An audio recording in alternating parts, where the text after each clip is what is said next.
మనల్ని ఎలగని ప్రాంతాల్లో శుద్ధి చేస్తే మనం ప్రకాశించబడతాం. వాక్యం చేత మనం దర్శించబడడం చాలా ప్రాముఖ్యం.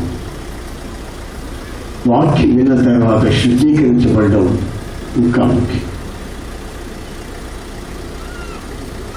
మరొక ఉపమానాన్ని ప్రభువు చెప్పాడు.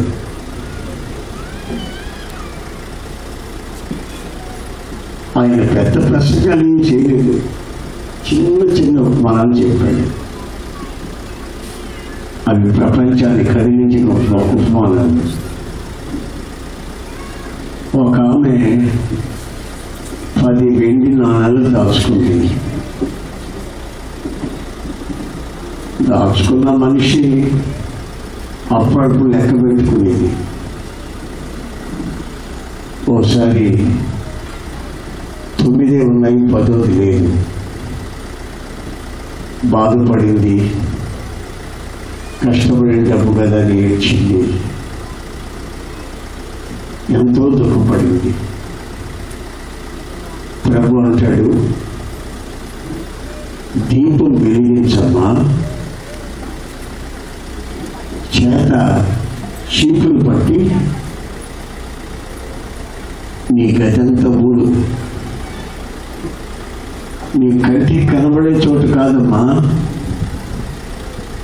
కంటికి కనబడని బీరువా కింద, సోఫా కింద, కుర్చీల కింద కూడా ఊడు. దీపం వెలిగించింది, చీపులతో ఊడటం ప్రారంభించింది. కాసేపు అయిన తర్వాత గల్లుమని బయటకు వచ్చి ఇక దొరికిన ఆ నాళ్ళని తీసుకొని మౌనంగా లేదండి, ఆ ఇంట్లో వాళ్ళకి, వీధిలో వాళ్ళకి, ఆ ప్రాంత ప్రజలకి, స్నేహితులకి అందరికీ నేను పోగొట్టుకునేది మరలా నాకు దొరికింది. మన జీవితాల్లో కూడా చాలా చాలా పోగొట్టుకుంటాం.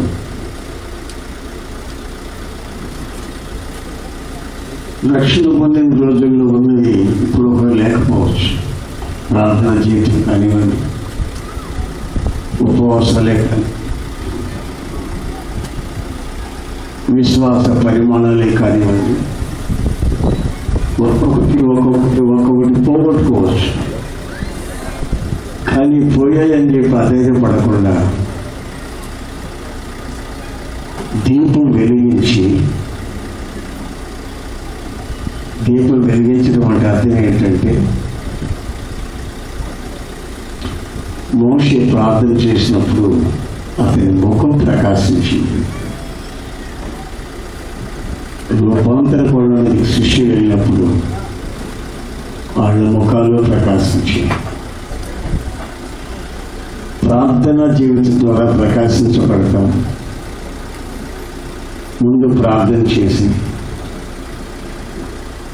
దేవుని వాక్య వెలుగులో మన రహస్య జీవితాలను కూడా పరిశోధించి వెతికినట్లయితే నీవు పోగొట్టుకున్న ప్రతి ఆశీర్వాదాన్ని మరలా పొందుతావు. Amen. Praise the Lord. Praise the Lord. పోగొట్టుకుని నా బ్రతికిందేమో అని నిరీక్ష లేకుండా మారకుండా మనకొక నిరీక్షణ ఉంది. ఆ నిరీక్షణ చూసుకుంటూ ముందుకు సార్.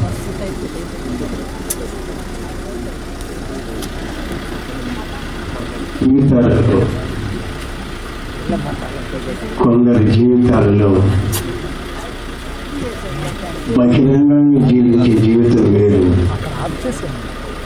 వాళ్ళ సీక్రెట్ లైఫ్ వేరు, రహస్య జీవితం వేరు.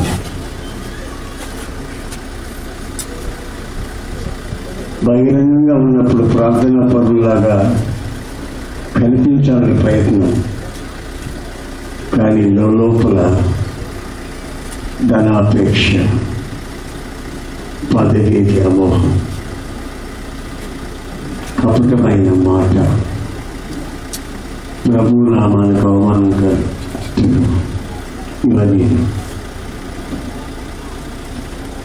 నా ప్రియమైన సహోదరుల భక్తులు యోబు అనే భక్తుడు తన సర్వశరీరం పాడవకుండా ఉండేటట్టు తక్కువతో నిబంధన చేసుకున్నాడట. యేసు ప్రభు కూడా అదే మాట అన్నాడు, నీ దేహానికి నీ కళ్ళు దీపాలు, అవి చెడినవైతే నీ సర్వ శరీరము చెడుతుంది. నువ్వు చూసే పిక్చర్స్, సినిమాలు కావచ్చు, చదివే సాహిత్యం కావచ్చు, చేసే స్నేహితాలే కావచ్చు, మాట్లాడుతున్న మాటలు కావచ్చు, నీ కళ్ళు నీ శరీరానికి దీపాలు. దానికి కళ్ళని పవిత్రించుకోవాల్సిన బాధ్యత మనకు ఎంతైనా ఉందని వాక్యం గుర్తిస్తుంది. మన ఆత్మ, శరీరము, ప్రాణము ఆయన ఆగమనమందు నిందారహితంగా మార్చబడినట్లు మరొకసారి మన జీవితాన్ని అప్పగించుకుంటాం. కాలము సంపూర్ణమవుతుంది.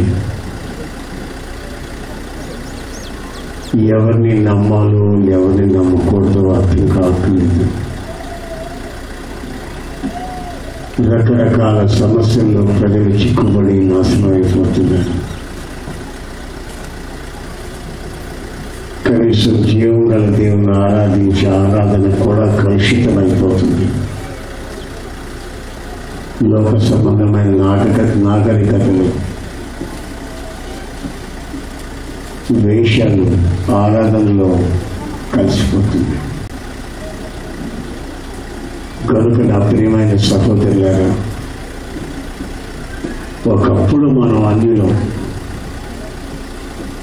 ఇప్పుడు ప్రభు అయిన యేసుక్రీస్తు రక్తం చేత కొనబడి ఒక పరిశుద్ధ కుటుంబంగా ఐక్యపరచబడిన వాళ్ళు. మన గురి ప్రభువు యొక్క రాకడ, పరిశుద్ధుల సహవాసంలో నిలిచి చేతులెత్తి ఆయన్ని ఆరాధిస్తూ సాక్షిగా నిలబడండి. ప్రార్థనలో ప్రకాశించండి.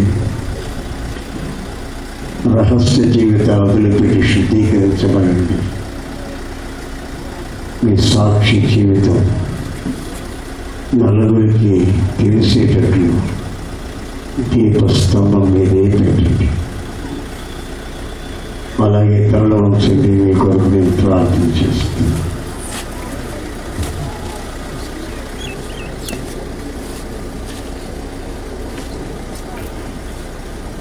ప్రేమగల తండ్రి, ప్రభువా నీకు స్తోత్రం. ఆశ్చర్యకరుడికి, ఆలోచనకర్తని ఈ నీ ప్రజలు ఎంతో శ్రద్ధతో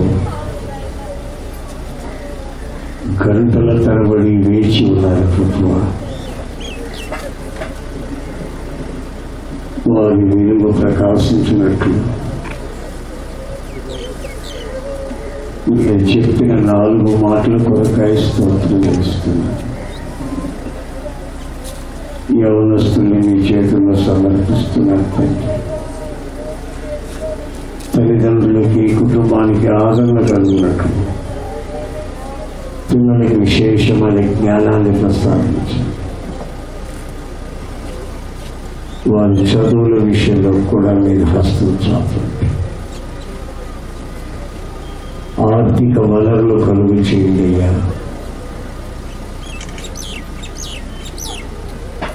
ఇంకనో ఆధ్యాత్మికమైన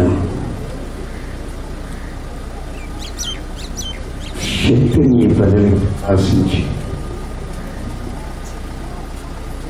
మీ దివ్య నామానికి మహిమ తెచ్చు.